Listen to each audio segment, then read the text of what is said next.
questions in order of how you signed up. CJ will call out your name and give you access to turn on your video screen. Please make sure you are unmuted, and then you will get to speak to Commissioner Manfred and ask him your question that you already submitted beforehand. If you have additional questions you would like to ask, please message me via Zoom or email, and we will try to get to as many as we can. When we are done with both of those things, we will then answer the questions that were submitted by our supporters who couldn't make the video chat if we have time. Then after this, with time left, our board members will get to ask a few questions pertaining to baseball and quarantine and other topics. Thank you. CJ Kalakis, the Vice President of Vegas Baseball Buddies, is my co-host and will be asking questions sent in and his own, along with making sure all participants are ready to ask their questions. Again, make sure to listen to your speaking position and make sure you are unmuted during this time. If you have any questions or problems during the Zoom, please contact us. Thank you. And first, I'd like to start off by saying hello to Commissioner Manfred. Hey, Jacob, how are you today? I'm doing great. We're just very lucky to have you and Pat Courtney here, and, we're just very grateful. Thank you. And I think we're ready to start. I just want to mention, if you were here last time, we have 40 minutes now to answer these questions, and we have a lot more people. So let's try to go through these questions quick so we can get through as many as possible. So CJ, if you could start reading off the questions, please. Okay, so first question is from Alice Shaposhnik. Hi, Mr. Manfred. My question is a little complicated, but I was just wondering, what was kind of like the process of becoming the commissioner, and how did you work your way up in the front office of the MLB?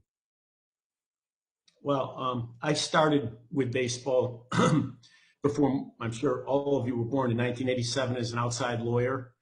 I worked really in the labor relations area, did a couple of rounds of collective bargaining, eventually came in-house in 1998 as the labor relations person, did 3 collective bargaining rounds as the chief spokesman. I was then promoted to chief operating officer, and Commissioner Seelig was very good to me during this period of time, helped me broaden out from just the labor area into the other areas of the business. And then to be commissioner, you actually get elected by the clubs. You have to get a 3/4 vote of the club. So that's 23 out of 30 votes, no mean feat. I was elected in Baltimore in 2014 and then became commissioner, actually took office in January of 2015. Thank you. Thank you for that. Next question is from Avi Green. So this is kind of a controversial question, but if you were commissioner when the whole Pete Rose scandal went down, what would you have done? Oh, that is a controversial question. Look, I think that it's inappropriate to kind of look backwards and second guess one of your predecessors. It's particularly true for me because I was involved at that time as an outside lawyer. I will say this. I think that it's always better to have complete clarity at the end of an investigation. It's why, for better or for worse, I tried to write these detailed decisions like in the Astros case and the Red Sox case. I think that one of the issues with the end of the Rose investigation was the idea of quote unquote reconfiguring your life, which is sort of a key phrase in the history of the Rose saga. Is just a phrase that not intuitively obvious to people what that means. So. On the good side, I think there was a very thorough investigation done. They knew what the facts were. Obviously, Pete knew what the facts were. And I think the commissioner made a sound decision given the facts that were in front of him. Thank you. Okay, so next question is going to be from Alex Gordon from the chat. And he asked, we work with a lot of 8 to 12-year-olds and baseball players. What is your best advice for them? Oh, for the coaches or the players? For the players. For the players. Look, I think that the best advice may surprise you a little bit. I think particularly in that age group, I think it's really important for kids to play multiple sports.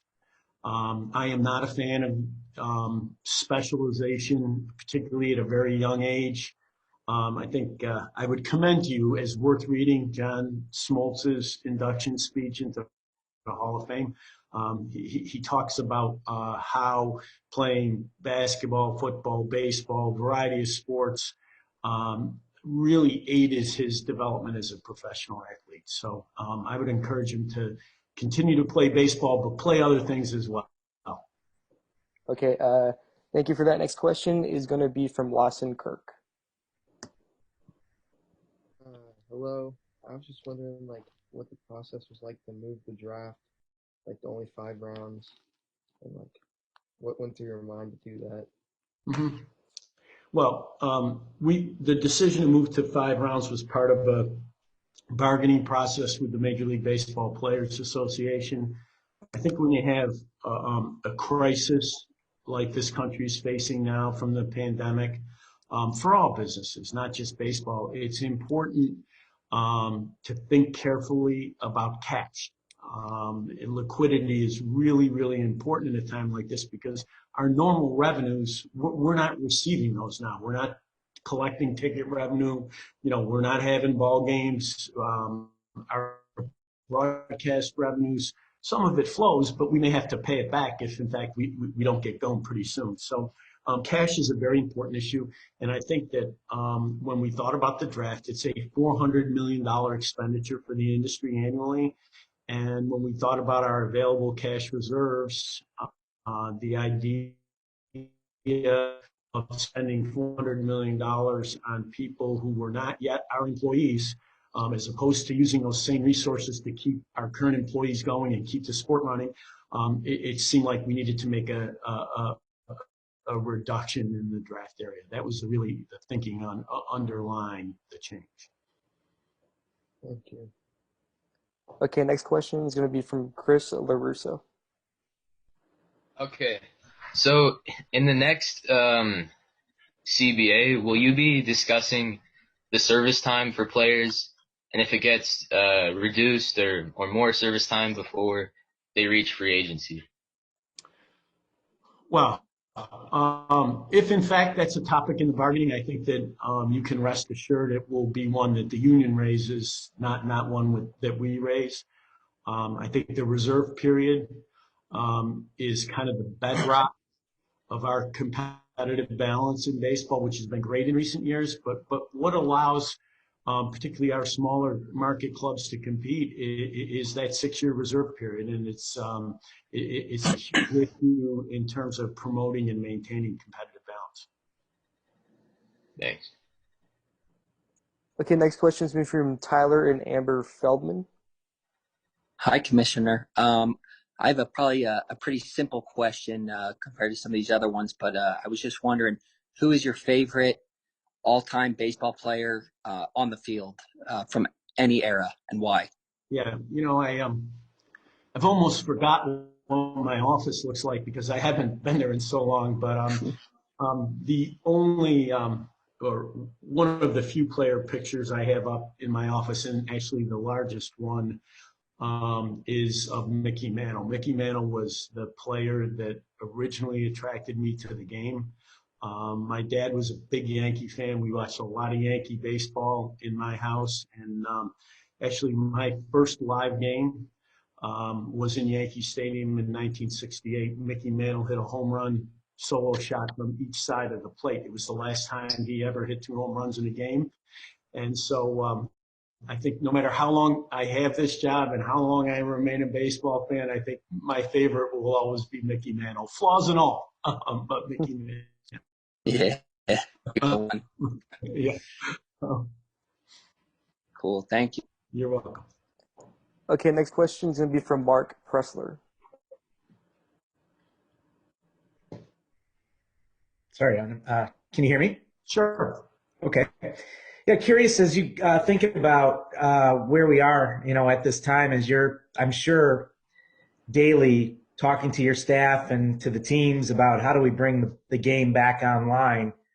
Are you consulting with other commissioners as well, like Roger Goodell and Don Garber and Gary Bettman and other of your peers, across other sports? Yeah, there's a lot of communication between the leaders of the various professional sports in North America. Every one of the commissioners wants to make a good decision, a decisions that's consistent with the public health needs, but also takes into account, our business needs and the desire. I mean, the third factor is the desire of people to have sports back. So along with those commissioners in a variety of forums, we've been talking about all sorts of ideas that would allow us to get sports back on the field. Maybe not in the perfect form that we've always enjoyed them, but back on the field nonetheless. And I think the exchange between the commissioners is a really healthy thing, just in terms of best practices, best information, and whatnot. Yeah, just as a follow-up too, is that something recent? Or are you guys just sort of consistently in touch with one another, just given the commonalities of your business models? There has always been exchange among the commissioners. I think that it's more consistent with respect to the 4 or 5 biggest sports, meaning, the NFL, the NBA, hockey, and us, and, MLS kind of getting added to that group as we've gone along. I think what's different now, it's a lot broader. I mean, including the PGA Tour, NASCAR on a more regular basis. Yeah, interesting. Thank you. Mm-hmm. Okay, so next question is going to be from Josh. Hi, Commissioner. Thank you for doing this, first of all. My question is sort of looking at a worst case scenario. Has an amount of games been discussed as a minimum to make the season viable? I've heard 40, 60, 80. Have discussions even gotten to that? And if so, is there a number of games? Yeah, there has not been a focus on the minimum number of games that we would want to play so far. And the reason for that is we have time in the calendar. We can play a lot of games. We can extend a little further into the fall, particularly if you consider things like neutral site playoffs or at least a neutral site World Series. So we haven't had, concrete discussions of those numbers. What I would say is, we have contingency plans that mostly turn on the idea of having a credible regular season as a prelude to having playoffs that, are the type of playoffs our fans are used to having, right? So you do need a significant number of regular season games in order to meet that standard.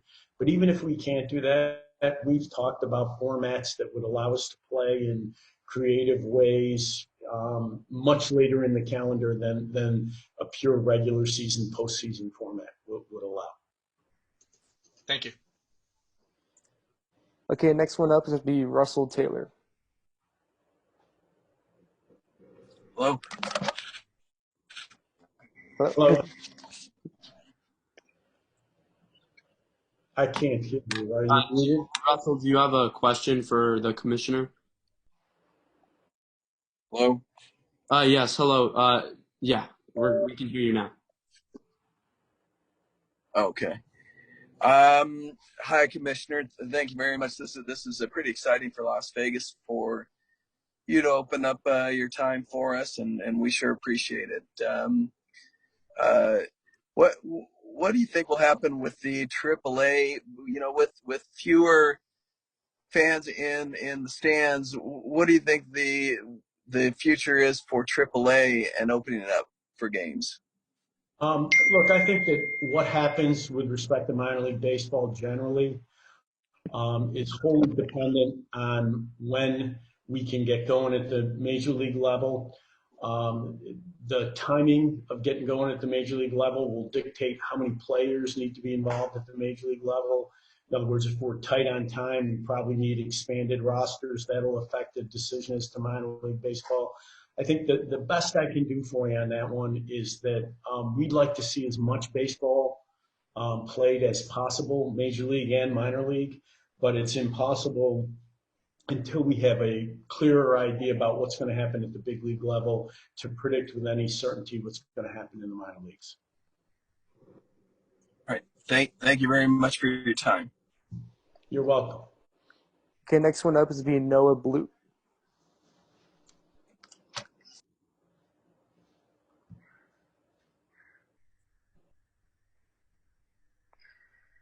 Noah? Noah. Oh. Hi, Mr. Commissioner. All right. Do you believe that personalities like Javier Baez, Tim Anderson, and Derek Dietrich help the game of baseball?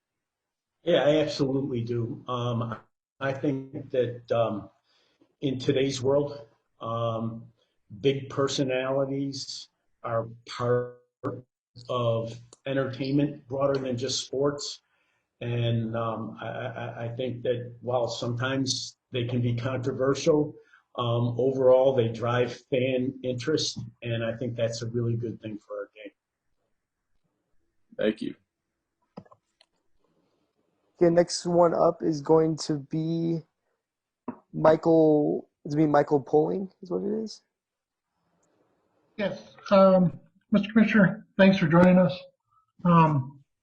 My question kind of relates to an earlier one you had about how late into the season can you reasonably play this year so it doesn't affect the 2021 season? Look, I think that November is the way I think about that issue is that November's a month where we've played in the very early days. I think we could use most of November to play without impacting our ability to go in 2021 on a regular schedule. Thank you. The next one up is going to be Keith Duncan.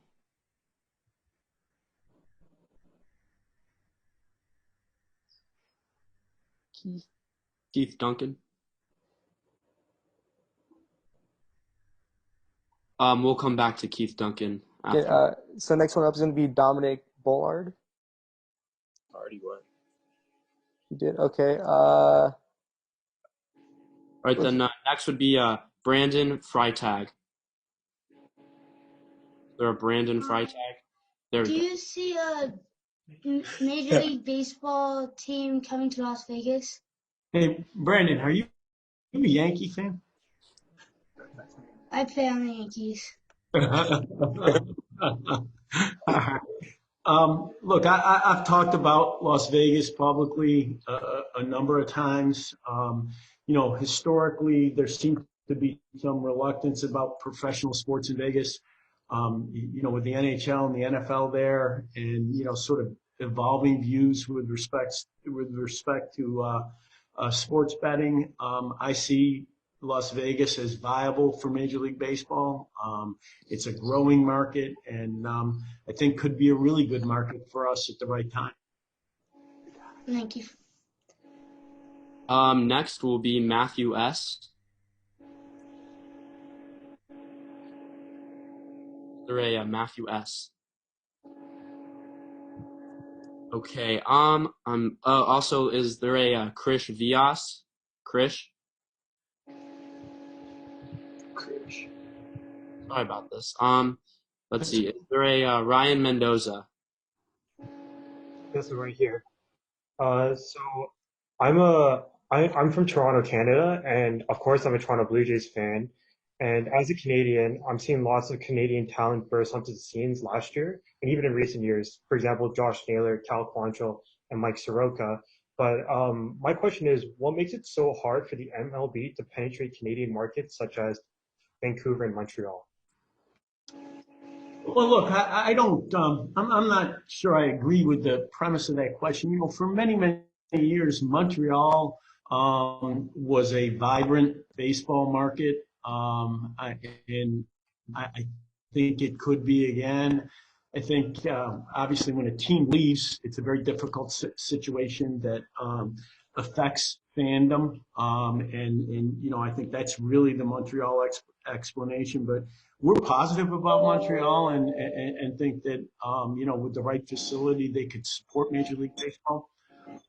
I think, Vancouver, just not a history of Major League play there. I mean, I think it's very difficult to penetrate and build fandom in a country as geographically large as Canada, when you only have one team in the far eastern time zone, and you got people in Vancouver living on Pacific time. It's just the availability of games, the availability of broadcasts.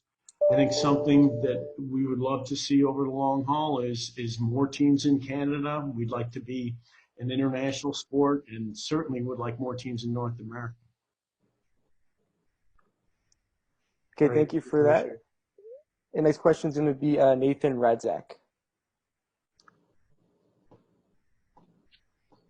Thank you, Commissioner, for supporting this charity. Very cool.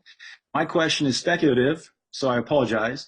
But if you had to get rid of the American and National League during this crisis, and say we did a cactus and a grapefruit, and the grapefruit has one more American League team, and the cactus has one more National League team, and to ensure parity and equity, what would you do with the designated hitter? Look, I think if we get into a situation where we were to get away from league identity in order to play in some special set of circumstances, probably the most likely outcome would be the designated hitter. Okay, thank you for that. Next question is going to be from chat from Avi Green.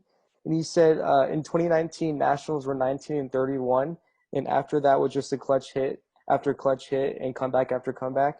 Do you ever think there would be a team like them again? And could you share your thoughts on what the Nationals did? Look, the Nationals were a phenomenal story. When you think about last year's World Series, I mean, the idea that all the games get won by the visiting team is just a crazy outcome, and I think it was a continuation of an amazing year for the Nationals in terms of the start they had and the way they finished. I never say never about seeing something happen again in baseball. The game has a way of producing outcomes that are unbelievable. And just when you think something can't happen or it can't happen again, it does. Okay, so I think we have got to all the questions that were submitted, unless Keith Duncan is here or Brandon Freitag. But if not, then we can move on to questions in the chat room. So the next question in the chat room, and you can submit questions into the chat room if you want, and then I can verify they're okay. The next question in the chat room was from Alex Gordon, who plays for the Kansas City Royals. Are you friends with other commissioners? Do you ever golf or see a movie together? Well, Commissioner Goodell and I played golf together before either of us were commissioners. I mean, going back a long time, we actually belonged to some of the same clubs. I am friendly with Commissioner Silver as well. That's really sort of a business relationship more than anything else. And Commissioner Bettman and I go back a long way. We both went to the same school at Cornell. For years, we participated in alumni events together. I've played golf with Gary. So, I have both personal and really strong professional relationships with those other commissioners. Okay, thank you. The next question is from Lawson Kirk. He said, how do you think not playing baseball this season or playing without fans will affect baseball in the coming years? And he also wants to know your thoughts on the 2015 Royals. On the 2015. The last. Oh, Royals. Okay. Let me do the not playing. I am 100% committed to the idea that we need to play baseball in 2020, and we are going to find a way to play baseball.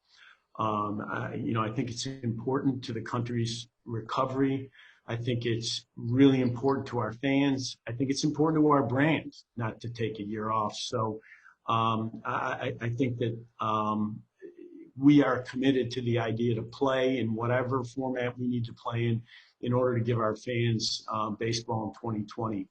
Empty stadiums is a tough thing. I mean, it's one of the prices associated with the crisis that we're in. We think about our product as two distinct products. We think we have a great media product that people enjoy through broadcast. But, there's something everybody on this chat knows. There's something different about being in the ballpark live. And, if the ballpark's empty, fans are going to lose out on that great experience for whatever period of time we need to play that way. Look, the 2015 Royals are always going to be sort of special for me, really, for two reasons. It was the first World Series trophy that I got to present, which is one of the great things about my job. And it was particularly good for me. David Glass, the then owner of the Royals, who passed away earlier this year, was one of the great statesmen in baseball. He was a guy that focused not just on making the Royals as good as they could be, but on making our sport as good as it could be. And I think the fact that it was my first and it was to him will always make that team special. And, the team itself, really sort of an appealing cast of characters in terms of, some people thought overachieving. I think of it as reaching their potential, but it was a great team, a really great team. Okay, yeah, I'm a big Royals fan, so I like that question. The next question comes from Mark Pressler, and he said, can you share some of your favorite memories during your time as commissioner? Yeah, well, I just talked about one of them. I think that first World Series was special. I think the unfolding of Game 7 in the Cleveland Cubs series was unbelievable, with the rain delay and all of the speculation about whether that rain delay changed the outcome of the game. That was a phenomenal World Series, really, really enjoyable. I think about, another one kind of away from the field, Commissioner Selig's induction into the Hall of Fame. I worked with Commissioner Selig for, 25 years. To see him after, all the hard work and difficult moments that he went through as commissioner to achieve, sort of the pinnacle of our profession was a really great thing. So those are some that come to my mind right off the bat. Okay, the next question is from Jonathan Shankberger. It's supposed to be a live one if you're here, Jonathan. Yeah, my question was, did you grow up always wanting to be the commissioner, or did you have something else in mind? No, I really did not grow up wanting to be the commissioner, or frankly, even wanting to work in sports. And I can tell you, and this is true, when I say this, people don't really believe it. Even when I went to work for baseball, when I left the law firm and went to work for baseball, I didn't do it with the idea I was going to be the commissioner of baseball. I really didn't. That was something that evolved over time. I think it's a nice lesson for young people. It evolved largely because of mentoring and support from the previous commissioner. There's no way that I would have been elected had he not only supported me in the election process, but way more important than that, broadened my professional experience over a period of years that made me a viable candidate. So, my father gave me a piece of advice when I first started working, and for me at least, it turned out to be great advice, and that was, worry about the job you have, and the next one will take care of itself. And I always have worried about the job I had, and I was lucky. The next one, in this case, what I regard to be the best job in the world, took care of itself. So. Okay, the next question is from Brian, and he said, what is MLB doing to expand the popularity of the game to kids, especially in the inner city? Probably. Yeah, I think the single, my favorite, the most important, are the same in that regard. The best way to make a fan is to make sure that a kid has an opportunity to play the game. The research is strong and dramatic in terms of play making a difference. We have invested heavily in creating playing opportunities, particularly in underserved areas. Reviving baseball in the inner city is a great example of that. But the Jackie Robinson training facility in Vero Beach, the Hank Aaron Invitational, all of which focus on kids from underserved areas playing the game, really important to us. It promotes diversity in our fan base. And, when you talk about the dollars involved in baseball, they're big numbers in every sense of the word, but for a relatively modest investment, we feel like we've really moved the needle in terms of the amount of play we're getting in underserved areas.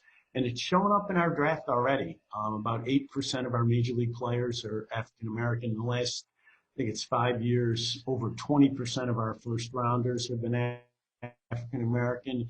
And almost, I think without exception, every one of those kids that were drafted, young men that were drafted, had some touch with the Major League Baseball program. So it's about young people and it's about diversity at the same time. Okay, we're gonna do 2 or 3 more video chat questions and then finish up with a couple more from the board members. Okay. From 500729, they asked if/when the MLB season gets going in 2020 and the USA goes back to normal, if at that time the Canadian border is not open and Blue Jays employees/players cannot make it to Arizona or Florida for a season, is there a plan to play without the Blue Jays this year? Also, as a Canadian, we want baseball back in Montreal. Okay. By the way, that number you read is your passcode for your call. Just by the way, 729 is your call passcode. Yeah. But whatever. Look, I've been fortunate to participate in a number of phone calls with the White House, President Trump directly, about his interest in getting sports restarted. Immigration issues have been raised not only by baseball, but by a number of sports, the need, and I have every confidence, first of all, that we're going to play baseball in 2020 and that the Toronto Blue Jays will be playing baseball around the United States with us during 2020, that we'll get over that hurdle. I think that the president's commitment to sports will help us get over that hurdle. With respect to Montreal, I talked a little bit about that a minute ago. We do see Montreal as a potential major league city, and I think more teams in Canada would be a good thing. Okay, we'll go with 2 more video chat room questions. The first one comes from Nathan, and he said, "What is your favorite baseball book?" My favorite baseball book, probably The Boys of Summer. I have a lot of favorite baseball books, but I think if I had to pick one, that would be my choice. Okay, and then we'll go with the last question from Lawson. Before the virus, the draft was set in before the College World Series. Do you think we will be, or do you do this so players wouldn't be drafted during a super regional, or what? Yeah. I mean, the timing of the College World Series and the draft has been a meddlesome issue. One of my biggest disappointments about 2020 is that we were set to make some progress on that issue this year. We're going to have the draft in Omaha right before the College World Series. I think we reached kind of an understanding with the NCAA that was good for everybody. If you think about it, our draft a lot more exciting when the players are there to march up and put that jersey on. It makes the draft a better program for us. And I think for the NCAA during the College World Series is an exciting thing. when Pat Courtney comes to the plate and for Oklahoma State, and they can say, Pat was the #1 draft choice of the New York Yankees, that's a good thing for everybody, a really good thing for everybody. And yeah, I go to the College World Series every year, and I also think it's kind of cool how you see the videos where, for example, when Dansby Swanson got drafted, he was surrounded by his teammates, right after they won the Super Regional. So, there's some goods to it too.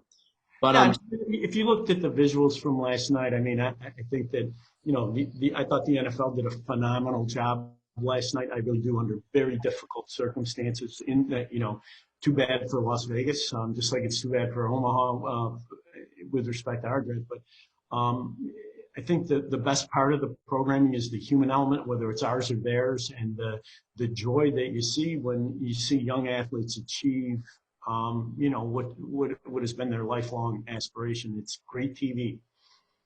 And that leads me into, do you think the College World Series will host the draft in the coming years? I hope so. I think that we've come to an understanding with the NCAA about it, and I'm hopeful that that'll become a pattern, because I think it's good for baseball, broadly defined, college baseball and us. Thank you. Okay, so we're going to go to our last few board member questions, and then we'll finish up soon. So, CJ, if you'd like to go first with your question. Okay, so my first couple questions is, how did the Field of Dreams idea come about? Well, I have a very creative person that works for me, one of my deputy commissioners, Tony Petiti. And right after I was elected, Tony came up with the idea that in order to grow the game, it would be great to take the game live to places where we don't ordinarily play. And it wouldn't be permanent necessarily. It might be a one-off, but to take it someplace. And, the first one in that genre was Fort Bragg, but then, it grew to Williamsport, eventually Omaha. Tony had the Field of Dreams idea several years ago. We actually flew out one day to Iowa to take a look at it. And, I think we all recognize it as a great idea. It's a massive undertaking. And so it took us a couple of years to really work up the nerve to try to pull it off. But I hope it happens in 2020. And I know for sure if it doesn't happen in 2020, that it's going to happen in 2021. Okay, and my second question is that will you use the 2020 season, if we have one, to do some experimental ideas with baseball, like, for example, like starting with the runner at second base in extra innings or stuff like that? Yeah, if nothing else, I'm going to get y'all off this if we have baseball in 2020. I'm telling you, we're going to play the game in 2020.